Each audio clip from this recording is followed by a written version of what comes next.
దీనిపై పూర్తి అప్డేట్స్ చెప్పండి స్వామి. Good evening Rajasekhar.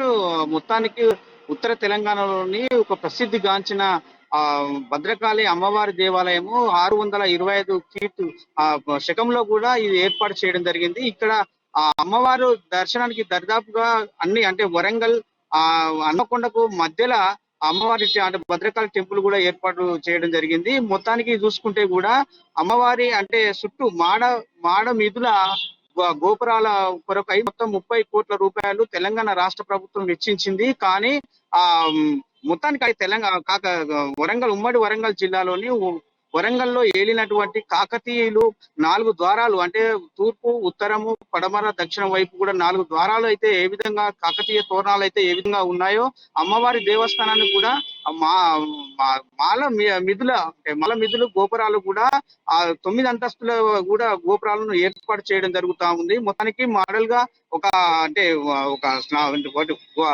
టైటిల్ అయితే మాత్రం విడుదల చేసి గవర్నమెంట్ మొత్తానికి 30 కోట్ల రూపాయలను కూడా విడుదల చేసింది. దానికి పూర్తిగా సహకారంతో అంటే పశ్చిమ నియోజకవర్గమైన దేశం వినయ్ భాస్కర్ ఎమ్మెల్యే దేశం వినయ్ భాస్కర్ కూడా 30 కోట్ల రూపాయలు కూడా నిధులు శాంక్షన్ చేయించారని చెప్పుకోవచ్చు. మొత్తానికి అంటే యాదగిరి లక్ష్మీనరసింహస్వామి తరహాలోని అంతకంటే ఎక్కువ వైభవంగా తెచ్చేందుకు కూడా భద్రకాళి అమ్మవారి టెంపుల్ కూడా అంటే ముస్తాబవుతుందని చెప్పుకోవచ్చు రాజశేఖర్.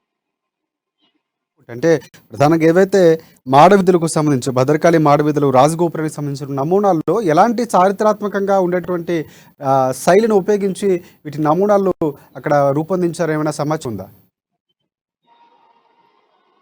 మాల అంటే మొత్తానికి చూసుకుంటే అమ్మవారు కొయినూరు అంటే రాజస్థానుల వజ్రాలు మాత్రము అమ్మవారి ఎడమ కన్నులో ఉంటుందని చెప్పి క్రీస్తు పూర్వం శాస్త్రజ్ఞులు తెలిపిన శైలులు చెప్పిన ప్రకారం మాత్రము అక్కడ అమ్మవారు అంటే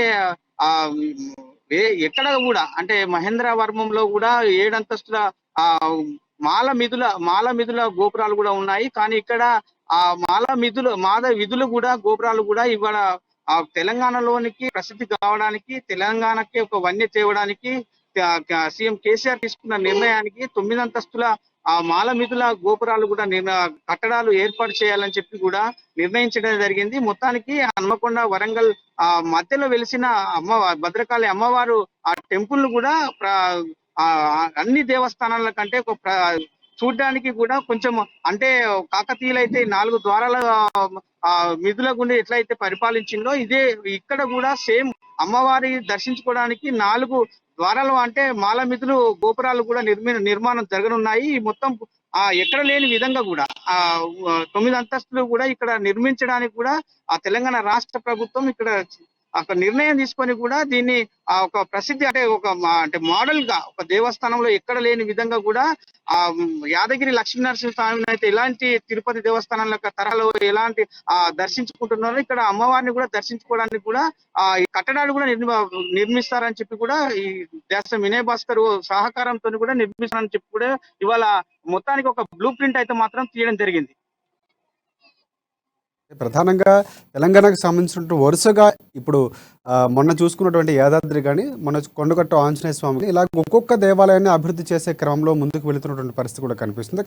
ఇక ఇలా వేవ్ అనేది ఒకటి పక్కన పెడితే ఇటు దేవాలయాలపై ప్రత్యేకంగా ప్రభుత్వం దృష్టి పెట్టిందని మాత్రం ఖచ్చితంగా చెప్పుకోవచ్చు. ఇక్కడ చూసుకుంటే తెలంగాణ రాష్ట్రంలోనే అతిపెద్ద రాజగోపురం అలాగే భద్రకాళి మాడవీధుల నిర్మాణానికి సర్వం సిద్ధం చేసినట్లు దానికి సంబంధించిన మీరు చెప్పినట్టు 30 కోట్ల రూపాయలు నిధులు కూడా కేటాయించినట్టు కూడా తెలుస్తుంది. అంటే మొత్తానికి ఎత్తు ఎంత ఉండే అవకాశం ఉంది? 9 అంతస్తులు అంటే సుమారుగా ఎంత ఉండొచ్చు అంటారు?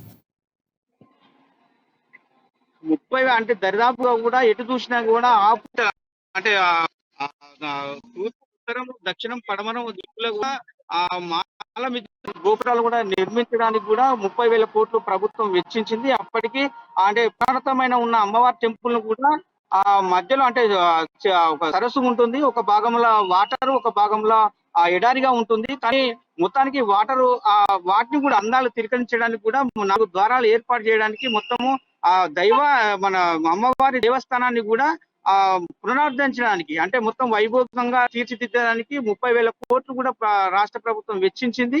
దీన్ని ఒక మోడల్ గా ఒక దేవస్థానం అంటే ఎనలేని రాష్ట్రంలో కాదు దేశంలో ఎనలేని విధంగా కూడా అమ్మవారిని ఆ భద్రకాళి దేవస్థానాన్ని కూడా తీసుకోవడం చాలా ప్రసిద్ధి చేయడానికి కూడా కసరత్తు చేసిందని చెప్పుకోవచ్చు. రాజశేఖర్. ఫైనల్‌గా అక్కడ ఉన్నటువంటి ఏదైతే నిర్మాణం జరుగుతుందో, నిర్మాణం పూర్తి స్థాయిలో జరిగిన తర్వాత భక్తులకు దర్శనానికి ఒక అనుభూతిని కలిగడం ఒక ఎత్తు అయితే, ఇంకొకటి పర్యాటక క్షేత్రంగా కూడా అభివృద్ధి చెందడానికి అవకాశం ఉంటున్నారండి. ఎందుకంటే అంత పెద్ద రాజగోపురం అనేది తెలంగాణకే తలమంగా ఒక అంత పెద్దది నిర్మించడం అనేది నిజంగా తెలంగాణకు ఒక మంచి అదృష్టంగా భావించవచ్చు. ఆ నేపథ్యంలో పర్యాటక క్షేత్రం కూడా అభివృద్ధి చెందే అవకాశం ఉందంటారా?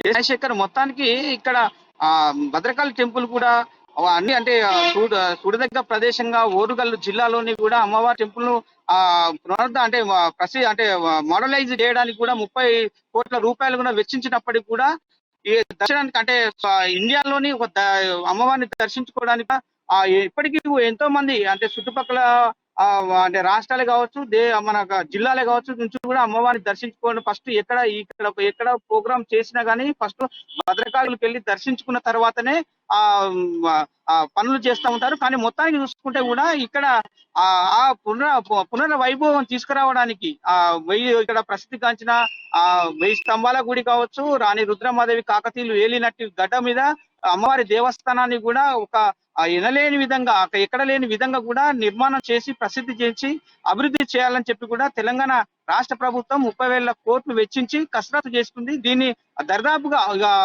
ఒక అంటే 2-3 మంత్స్ కూడా పనులు మొత్తం ప్రారంభించి కూడా పూర్తి చేయనున్నట్టు కూడా తెలిపారు. మొత్తానికి చూసుకుంటే కూడా ఈ 3 నెలల్లో కూడా కంప్లీట్ అయిపోతాయని కూడా అంటే మాలమిదుల గోపురాలు కూడా కంప్లీట్ అయిపోతాయని కూడా చెప్తున్న పరిస్థితి కనపడతా ఉంది.